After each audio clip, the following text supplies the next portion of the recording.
ರೋಷಾಗ್ನಿ ರೋಷಾಗ್ನಿ ಗಗನದಲ್ಲಿ ಹಾರುವ ಹಕ್ಕಿಗೆ ಒಂದೆಟ್ಟು ಹೊಡೆಯುವ ಧೀರ ನಾನು.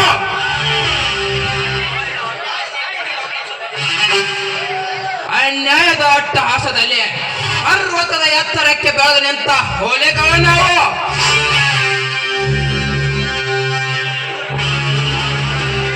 ಈ ಗಿಡುಗನ ಮುಂದೆ ಹಾವಿನ ಚಲ್ಲಾಟವೇ.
ಸುಡುವಾಜ್ಞೆನೇ ಕೈಯಲ್ಲಿ ಹಿಡಿಯುವ ಚೋರ ನಾನು. ಏನು ಚಕ್ರವರ್ತಿ, ಯಾರ ವಿಷಯದಲ್ಲಿ ಗಂಭೀರತೆ ಇದೆಯಲ್ಲ? ಯಾರವರು? ಯಾರು? ಆ ಪರದೇಶಿ ರೋಷಾಗ್ನೆ. ಚಕ್ರವರ್ತಿ, ಈ ರೌಡಿನರ ವ್ಯಾಖ್ಯಾನಿಗೆ ಎದುರಾದ ಅವನ್ಯಾವ ರೌಡಿ? ನಾವೇನ್ರು ಅನ್ಕೊಂಡ್ರೆ ಅವನು ಪ್ರಳಯ ಅಂತಕನು.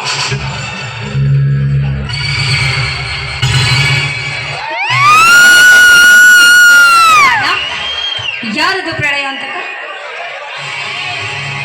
ರಂಜನಿ, ಈ ಜೋಡಿ ಸಿಂಹಗಳ ಮುಂದೆ ಹುಟ್ಟುವ ಪ್ರಳಯ ಅಂತಕರು ಎಲ್ಲಿಂದ ಬರಬೇಕು?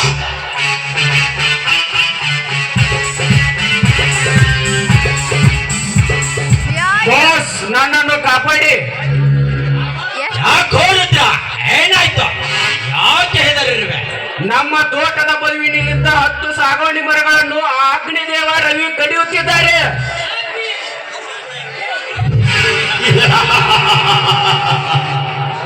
ಅವು ನಮ್ಮ ಮರಗಳು. 15 ಲಕ್ಷ ಬೆಲೆ ಬಾಳುವ ಮರಗಳದು. ಅದು ನನಗೆ ಸೇರಿತು. ಅದಕ್ಕೋಸ್ಕರನೇ ಹಣದ ಆಸೆಗಾಗಿ ಅವುಗಳನ್ನು ಮಾರಿ ಹೊಟ್ಟೆ ತುಂಬಿಸಿಕೊಳ್ಳಲು. ಹೇಳುದ್ರ ಆರನೇ ಬಂದೂಕನ್ನು ಇವತ್ತು ಹೇಳಿ ನನ್ನ ಮಕ್ಕಳನ್ನು ಸೊಟ್ಟು ಬಿಡುತ್ತೇನೆ. ಅಣ್ಣ ದುಡುಕ್ಬೇಡಣ್ಣ, ಆ ಮರಗಳು ಅವರಿಗೆ ಸೇರಿರಬಹುದಲ್ವೇ? ನಿನಗೆ ಗೊತ್ತಿಲ್ಲ, ಅದು ನನಗೆ ಸೇರಿದ್ದು.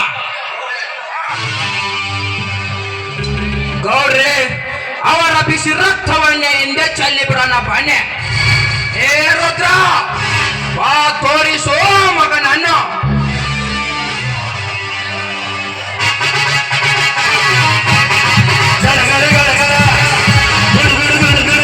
ವೀರಭದ್ರ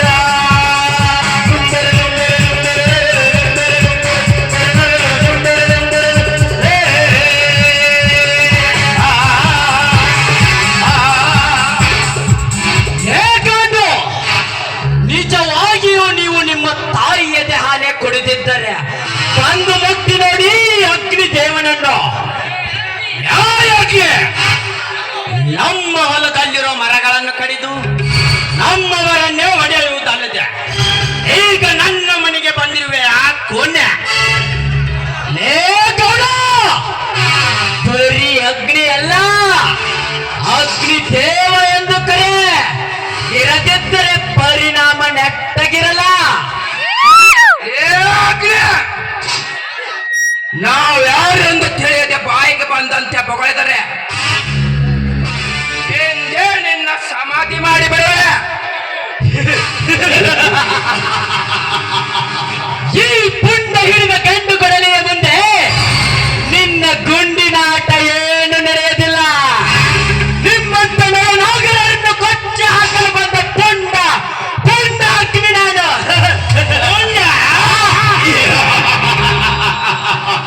ಪುಂಡನು ನಾನೇ, ಪ್ರಚಂಡನು ನಾನೇ. ನಿನ್ನಂತ ಪುಂಡರು ರುಂಡ ಕಡಿಯುತ್ತೇನೆಂದು ನನ್ನ ಗುಂಡೇಟಿಗೆ ಸೊಟ್ಟು ಬೋಧೆ ಆಗಿರುವ ಅಣ್ಣ ನಿಲ್ಸಣ್ಣ. ಅಣ್ಣ, ಈ ವಿಷಯವನ್ನ ತಿಳಿದೆ ದುಡುಕಬೇಡಣ್ಣ.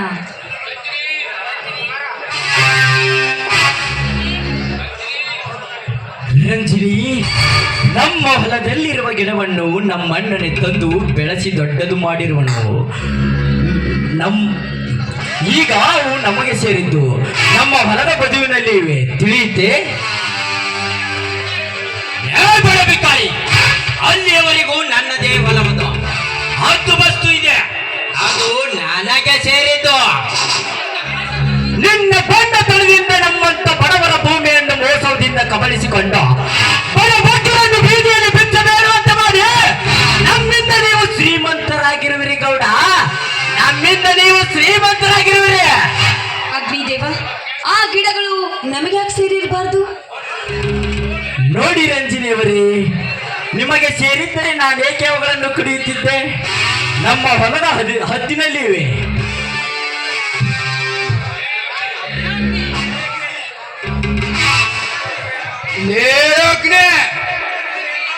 ಕಡಿದಿರುವೆ ಅಲ್ಲ, ಅವುಗಳನ್ನು ಅಲ್ಲೇ ಬಿಟ್ಟು ಹೋಗ್ತಾ ಇರೋ.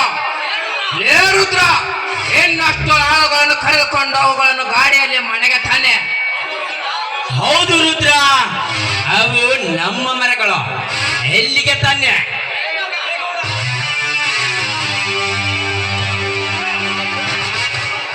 ಲೇ ಗೌಡ, ನಿಜವಾಗಿಯೂ ನೀವು ನಿಮ್ಮ ತಂದೆ ರಕ್ತಕ್ಕೆ ಹುಟ್ಟಿದ್ದೇ ಆದರೆ ಒಂದು ಮುಟ್ಟಿ ನೋಡಿ ಅಗ್ನಿದೇವನನ್ನು. ನಿಮ್ಮಂತ ರೌಡಿಗಳ ದರ್ಬಾರಿನಲ್ಲಿ ಹುಲಿ ನಾನ ನೀವ ಎಂದು ತಿಳಿದು ಹೋಗಲಿ.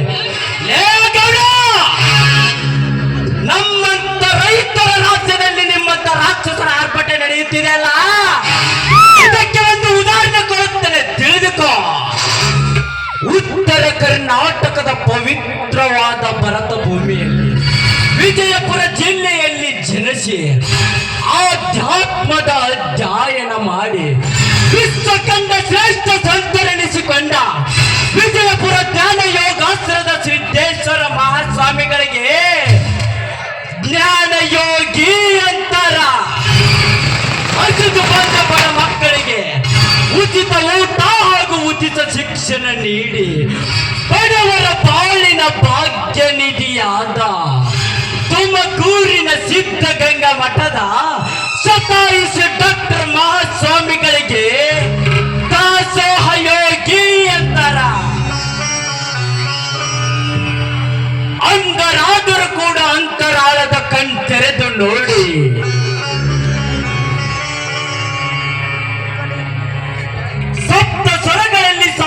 6 ರಾಗಗಳನ್ನು ರಚಿಸಿ ಆ ರಾಗಕ್ಕೆ ಸಾಹಿತ್ಯ ಹಾಗೂ ಸಂಗೀತ ಚೈತನ್ಯ ತುಂಬಿದ ಗದುಗಿನ ಗಾನ ಯೋಗಿ ಪಂಡಿತ ಪುಟ್ಟರಾಜ ಗವಾಯಿಗಳಿಗೆ ಗಾನ ಯೋಗಿ ಅಂತಾರ.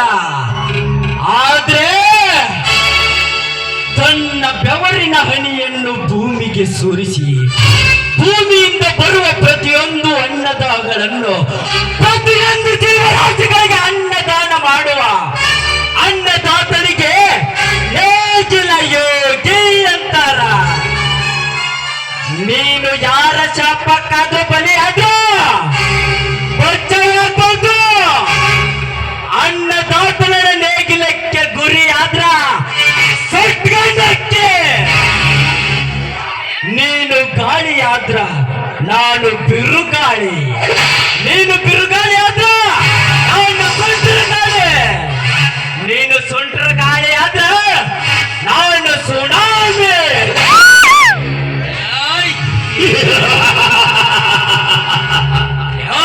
ದೇವ, ನಿಮ್ಮಂತ ರೈತನ ರಾಜ್ಯದಲ್ಲಿ ನಾನೇ ದೇಸಾಯಿಗೌಡ, ರೌಡಿಗಳು ನಾವೇ.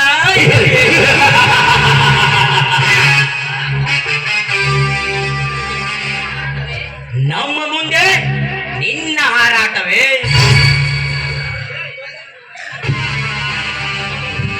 ನೋಡು ಅಗ್ನಿದೇವ, ಸುಮ್ಮನೆ ನಮ್ಮನ್ನ ಕೆಣಕಿ ಯಾಕೆ ವೈರಿಯಾಗುವೆ?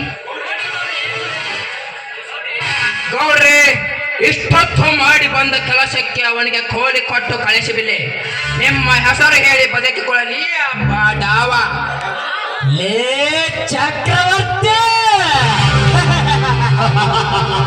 ನಿನ್ನ ಚಕ್ರ ಮುರಿದರೆ ಸಾಯುವವರೆಗೂ ಈ ಗೌಡನ ನಾಯಿಯಾಗಿ ಎಂತನು ತಿಂದು ಬದುಕಬೇಕಾಗುತ್ತದೆ ಮಗನೇ. ಬಲು ಎಚ್ಚರ. ಯಾಕೆ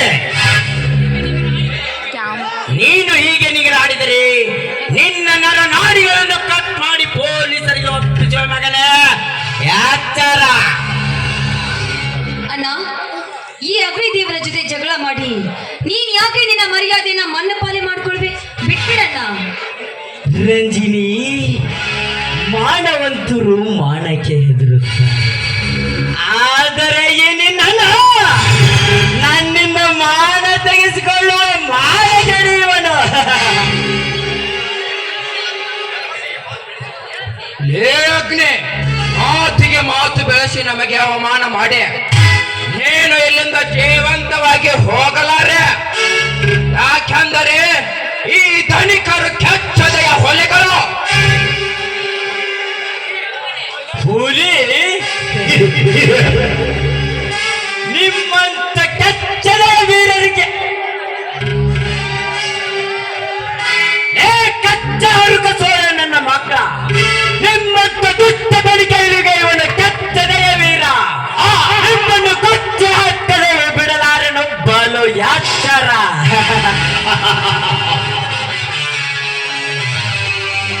ಚಕ್ರವರ್ತಿ, ನೀನೀಗ ಇವನನ್ನು ಕೊಂದರೆ ಇವರನ್ನ ಅತ್ತಿಗೆ ತಮ್ಮರ ನರಕ ಯಾತನೆಯನ್ನು ನೋಡುವರಾರ.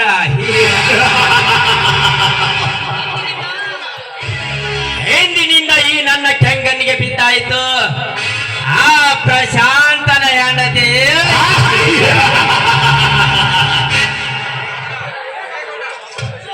ಲೇ ಗೌಡ, ನನ್ನ ಅತ್ತಿಗೆ ಮೇಲೆ ನಿನ್ನ ಕಾಮದ ಕಣ್ಣು ಬಿದ್ದರೆ ಏನಿನ ತಂಗಿ, ನಿನ್ನ ತಂಗಿಯನ್ನು ನಿನ್ನದರಲ್ಲಿ ಏನು ಮಾಡಬೇಕು ಅದನ್ನೇ ಮಾಡಿ ನನ್ನತ್ತಿಗೆ ಮೇಲೆ ಹಾಕಿದ ನಿನ್ನ ಕಾಮದ ಕಣ್ಣುಗಳನ್ನು ಕಿತ್ತೊಗೆಯುವ ತೀರ ನಾನಾಗುವೆ. ಅಗ್ನಿ, ನನ್ನೇನು ಮಾಡ್ಬೇಡ, ಬಿಟ್ಬಿಡು. ಯಾಕೆ ನನ್ನ ಮನೆಗೆ ಬಂದು ನನ್ನೆದುರಲ್ಲಿ ನನ್ನ ತಂಗಿಯನ್ನು ನಿನ್ನಪ್ಪಿಗೆಯಲ್ಲಿ ಹಿಡಿದುವ ಬಂಡ ಸೋಳೆಯ ಮಗನ ಬಿಡುವೆಯೋ ಇಲ್ಲ, ಇಲ್ಲೇ ನಿನ್ನನ್ನು ಸುಟ್ಟು ಬಿಡಲ.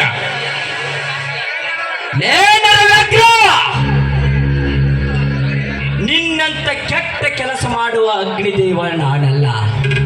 ಸಾರಿ ರಂಜಿನಿ, ಈ ನಿನ್ನಣ್ಣ ನನ್ನ ಅತ್ತಿಗೆ ಬಗ್ಗೆ ಕೆಟ್ಟದಾಗಿ ಮಾತಾಡಿದ್ದಕ್ಕೆ ಇಷ್ಟು. ಇನ್ನೇನಾದರೂ ನಮ್ಮ ತಂಟೆಗೆ ಬಂದರೆ ನಿನ್ನೆಲ್ಲರನ್ನು ಸುಟ್ಟು ಬಿಡುವ ಅಗ್ನಿ ಜ್ವಾಲೆ ನಾನಾಗುವೆ. ಏ ಅಗ್ನಿ, ಈ ಶ್ರೀಮಂತ ಧೀರನಿಗೆ ನೀನು ಎದುರಾಗಿ ನಿಂತರೆ ನೀನು ಬದುಕಲು ಸಾಧ್ಯವೇ? ಚಕ್ರವರ್ತಿ, ದೇವರು ದುಡಿಯಲು ನನಗೆ ಶಕ್ತಿ ಕೊಟ್ಟಿರುವನು. ದುಡಿದು ಗಳಿಸುವ ಹೊರತು ನಿನ್ನ ಹಾಗೆ ಸಂಚು ಮಾಡಿ ಹೊಂಚು ಹಾಕಿ ಒಂದ ಮನೆಗೆ ಜಂತೆ ಚೌಟಿ ನನ್ನದಲ್ಲ.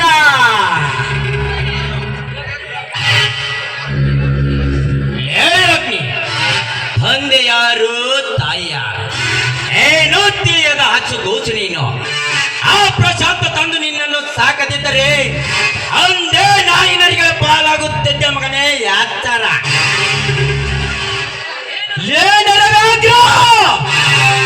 ನಾನು ಭಿಕಾರಿ ಅಂತೆ. ಗೌಡ್ರೆ, ಹಾಗಾದರೆ ಇವನ ತಂದೆ ತಾಯಿ ನನ್ನಂತ ಶ್ರೀಮಂತರ ದರ್ಪಕ್ಕೆ ಸಿಟ್ಟು ಸತ್ತೋದರೆ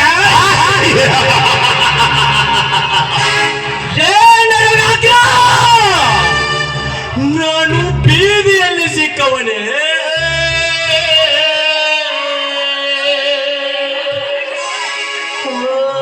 ಹೇಗಿದ್ದರೆ ಆ ನಿನ್ನನ್ನು ಕೇಳಿ ತಿಳಿದುಕೋ. ಯಾಕೆ ಅಗ್ನಿ, ಉರಿಯುವ ಈ ನಿನ್ನ ಅಗ್ನಿ ಜ್ವಾಲೆ ಬತ್ತು ಹೋಯಿತೆ? ಲೇ ಚಕ್ರವರ್ತಿ, ಬೆಂಕಿಯ ಜ್ವಾಲೆಯಲ್ಲಿ ಹುಟ್ಟುವ ಅಗ್ನಿ ನಾನು. ಆ ಸೂರ್ಯನ ಕಿರಣಗಳು ಎಂದಾದರೂ ಬತ್ತಿ ಹೋಗಲು ಸಾಧ್ಯವಿಲ್ಲ. ಲೇ ವ್ಯಾಘ್ರ ಚಕ್ರ, ನೀವು ಹೇಳಿದ ಹಾಗೆ ನಾನು ಅನಾಥನೇ ಆಗಿದ್ದು ನಿಜವೇ ಆಗಿದ್ದರೆ ಆ ನನ್ನ ತಂದೆ ತಾಯಿಯನ್ನು ಕೊಂದ ದುಷ್ಟನರ ಹಸ್ತಕ ಸೇವೆ ಮಕ್ಕಳು ನಿಮ್ಮಂತವರೇ ಆಗಿದ್ದರೆ ನಿಮ್ಮ ರುಂಡದಲ್ಲಿಯೇ 3 ಪೀಸ್ಗಳನ್ನು ಮಾಡಿ ನಿಮ್ಮ ದೇಹವನ್ನು ನುಚ್ಚುನೂರಾಗಿ ಕತ್ತರಿಸಿ ಹಾಕದಿದ್ದರೆ ನನ್ನ ಹೆಸರು ಅಗ್ನಿ ದೇವರೇ ಅಲ್ಲ. ಬರ್ತೀವಿ ಮಕ್ಕ. ಗರ ಗರ ಗರ ಗರ ಗುಡು ಗುಡು ಗುಡು ಗುಡು ವೀರಭದ್ರ.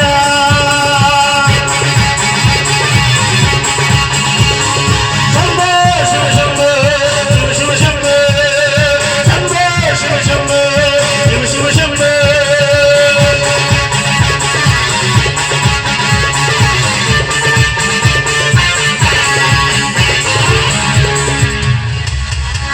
ಅಣ್ಣ, ನಿಜವಾಗ್ಲೂ ಅಗ್ನಿದೇವ ಅನಾಥನೇ? ಹೌದಮ್ಮ. ಆ ಪ್ರಶಾಂತನ ಹೊಲದ ಹತ್ತಿರ ಇರುವ ಗುಡ್ಡದಲ್ಲಿ ಮಗು ಅಳುವ ಶಬ್ದ ಕೇಳಿತೆಂದು ಹೋಗಿ ನೋಡಿ ಆ ಪ್ರಶಾಂತನ ತಂದೆ ಆ ಮಗುವನ್ನು ತಂದು ಪ್ರಶಾಂತನ ಕೈಯಲ್ಲಿ ಕೊಟ್ಟು ಹೋದರು. ಕೆಲವು ವರ್ಷಗಳ ನಂತರ ಅವರ ತಂದೆ ತೀರಿ ಹೋದರು. ನಂತರ ಪ್ರಶಾಂತ ತನ್ನ ತಮ್ಮನಕ್ಕಿಂತಲೂ ಹೆಚ್ಚಾಗಿ ಇವನನ್ನು ಸಾಕಿ ಬೆಳೆಸಿದ್ದಾನೆ. ಆದರೆ ಈ ವಿಷಯ ಯಾರಿಗೂ ತಿಳಿಸಿಲ್ಲ. ಅಣ್ಣ, ಹಾಗಾದ್ರೆ ಉರಿಯುವ ಬೆಂಕಿಗೆ ಮತ್ತಷ್ಟು ತುಪ್ಪ ಬೆರೆಸಿ ಮುಗ್ಧ ಮನಸ್ಸನ್ನ ಕೆರಳಿಸ್ಬಿಟ್ಟಿಲ್ಲ ಅಣ್ಣ. ಯಾಕೆ ರಂಜಿನಿ, ಆ ಭಿಕಾರಿಯ ಮೇಲೆ ನಿನಗೆ ಕರುಣೆ? ತಂಗಿ, ನಿನಗೇನು ಗೊತ್ತು ಈ ನಿನ್ನಣ್ಣನ ಕುಟಿಲ ಕಾರಸ್ಥಾನ? ಮುಂದೆ ನೀನೇ ನೋಡಿ ಆನಂದ ಪಡುವೆ ಅಂತ. ಅಣ್ಣ, ನೀವೇನಾದ್ರೂ ಮಾಡ್ಕೊಳ್ಳಿ, ನಂಗೆ ಸ್ವಲ್ಪ ಹೊರಗಡೆ ಕೆಲಸ ಇದೆ, ನಾನು ಹೋಗಿ ಬರ್ತೀನಿ.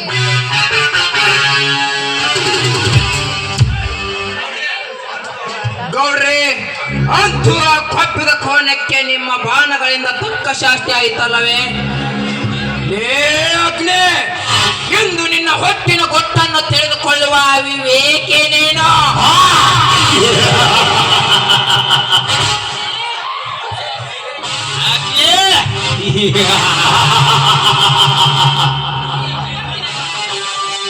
ಈ ಜಗತ್ತಿನ ಕಿಲಾಡಿಗಳು ನಾವು. ನಮ್ಮ ಮುಂದೆ ಆ ನಿನ್ನ ಆಟ ಏನೋ ನಡೆಯಲಾರದು. ನಾನ್ಯಾರು? ಮರುಭೂಮಿಯಲ್ಲಿ ಬೀಸುವ ಬೆಂಕಿಯ ಬಿರುಗಾಳೆಯ